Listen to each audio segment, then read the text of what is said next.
Oke guys, sekarang kita bakal bahas tentang hereditas.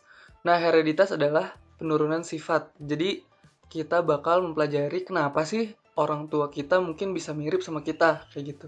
Pernah lihat nggak ini apa? Nah, ini adalah DNA. Jadi, bentuk DNA ini kurang lebih bentuknya seperti ini, kayak seperti tangga yang terpilin. Nah, di sini ada banyak kode genetik yang mana memiliki kemampuan untuk menurunkan sifat dari individu yang sebelumnya ke individu yang setelahnya. Nah, jadi ketika kita misalnya punya anak, akan sangat besar kemungkinannya anak kita itu mirip sama kayak kita, kayak gitu. Nah, makanya kita bakal belajar tentang DNA. Jadi DNA ini menjadi satuan terkecil atau unit terkecil dari penurunan sifat. Oke, jadi struktur DNA ini ada 3 macam. Pertama, ada gula pentosa. Gula pentosa ini atau nama lainnya sinonimnya deoksiribosa. Terus kedua ada fosfat. Dan yang ketiga ada basa nitrogen. Basa nitrogen itu terdiri dari 2 jenis. Ada purin dan ada pirimidin. Nah, untuk purin ada guanin serta adenin. Sedangkan kalau pirimidin ada timin, sitosin, dan untuk di RNA, nanti yang bakal kita pelajarin ada urasil. Nah, kurang lebih gambar dari DNA bentuknya seperti ini ya, teman-teman. Nah, pasangannya adenin itu dengan timin. Nah, sedangkan guanin itu dengan sitosin. Untuk adenin dengan timin berikatannya dengan 2 ikatan hidrogen, sedangkan untuk guanin dan sitosin itu berikatannya 3 ikatan hidrogen. Nah, di sini ada istilah-istilah yang sering banget digunakan ketika kita mempelajari DNA. Yang pertama adalah nukleosida. Nukleosida itu berarti ribosa atau deoksiribosa yang tidak berikatan dengan fosfat kayak gitu ya. Sedangkan nukleotida itu berikatan dengan satu fosfat. Nah, sedangkan nukleosida difosfat itu berarti nukleosida yang berikatan dengan 2 fosfat. Begitu juga dengan nukleosida trifosfat itu nukleosida yang berikatan dengan 3 fosfat gitu ya. Nah, jadi di sini ada banyak hipotesis gimana caranya DNA itu bisa terus bereplikasi kayak gitu.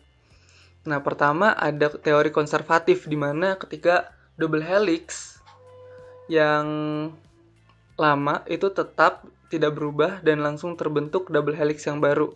Kayak gitu. Yang kedua ada teori dispersif, menyatakan bahwa double helix yang lama terputus-putus. Potongan-potongan tersebut kemudian memisah dan membentuk potongan-potongan baru yang akan bersambung dengan potongan-potongan lama, sehingga kembali menjadi 2 DNA yang baru yang sama persis. Dan yang ketiga adalah teori semi-konservatif, yang menyatakan bahwa 2 pita double helix memisahkan diri dan masing-masing pita yang lama mendapatkan pasangan pita yang baru. Nah, jadi yang kita pelajarin dan yang selama ini dijelaskan secara detail yaitu teori semi-konservatif, karena ini yang paling masuk akal dan yang paling belum bisa dibantahkan kayak gitu. Nah, di sini kita bisa lihat di mana DNA itu jadi bentuknya tuh kayak tangga berpilin gitu kan ya. Jadi kayak pita terus diputer-puter gitu. Nah, jadi ketika kita ingin mereplikasi DNA, si benang DNA ini seperti dibuka. Jadi kayak resleting yang dibuka gitu loh. Nah, di sini ada beberapa enzim yang digunakan. Yang pertama ada helikase untuk mempermudah membuka rantai ganda DNA menjadi 2 buah rantai tunggal. Kedua ada polimerase untuk menggabungkan deoksiribonukleosida trifosfat. Dan yang ketiga ada ligase untuk menyambung bagian-bagian rantai tunggal DNA yang baru terbentuk. Nah, selain DNA yang membawa kode genetik, sebenarnya ada satu lagi yaitu RNA. Nah, RNA ini punya sifat seperti kurir yang membawa kode genetik DNA keluar nukleus kayak gitu. Nah, di sini ada beberapa jenis RNA, teman-teman. Pertama ada RNA duta atau mungkin kita bisa sebutnya mRNA, messenger RNA, di mana RNA ini dibentuk di dalam nukleus dan membawa kode genetik dari DNA ke luar nukleus. Selanjutnya ada RNA ribosom, jadi dibentuknya oleh DNA, banyak terdapat di ribosom. Dan yang ketiga ada RNA transfer, di mana RNA transfer ini berada di sitoplasma, di dalam sel, di luar nukleus gitu ya, dan dia berperan untuk mengikat asam amino. Nah, RNA ini yang menarik gitu ya, terdiri dari basa purin, adenin dan guanin. Nah, dan pirimidinnya sitosin dan urasil. Jadi kalau tadi di DNA itu timin, kalau di RNA itu urasil. Nah, selain itu bedanya apa sih DNA sama RNA? Sebenarnya kalau dari bentuknya sendiri, itu kita bisa ngeliat ya, kalau DNA itu bentuknya double helix. Jadi ada dua pita yang saling terikat kayak gitu. Sedangkan kalau RNA itu cuma satu. Nah, terus yang kedua, DNA itu terdiri dari adenin, guanin, sitosin, dan timin. Sedangkan RNA, adenin, guanin, sitosin, dan urasil. Nah, selain itu juga DNA itu tidak dipengaruhi oleh aktivitas sintetis protein. Jadi, mau ada sintetik protein yang banyak atau tidak, jumlah DNA itu bakal tetap. Nah, sedangkan kalau misalnya RNA itu dipengaruhi oleh sintetis protein. Jadi kalau misalnya kulit kita terluka gitu ya, terus akhirnya ada proses penyembuhan kan ketika kita misalnya terluka. Nah, dari situ bakal ada proses sintesis protein yang meningkat.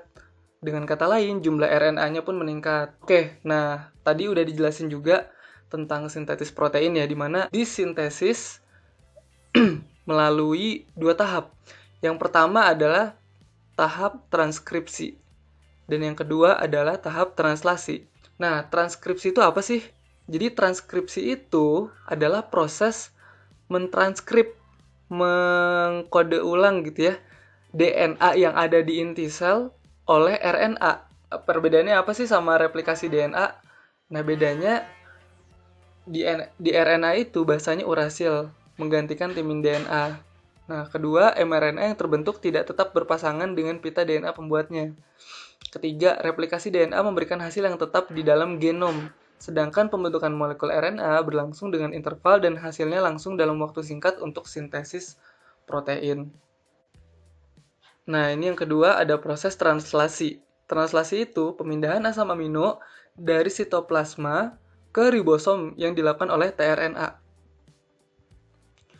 Asam amino akan diikat oleh tRNA untuk dibawa ke ribosom. Nah, ujung bebas tRNA ini punya 3 basa nitrogen pada salah satu sisi yang dapat mengikat asam amino yang telah diaktifkan.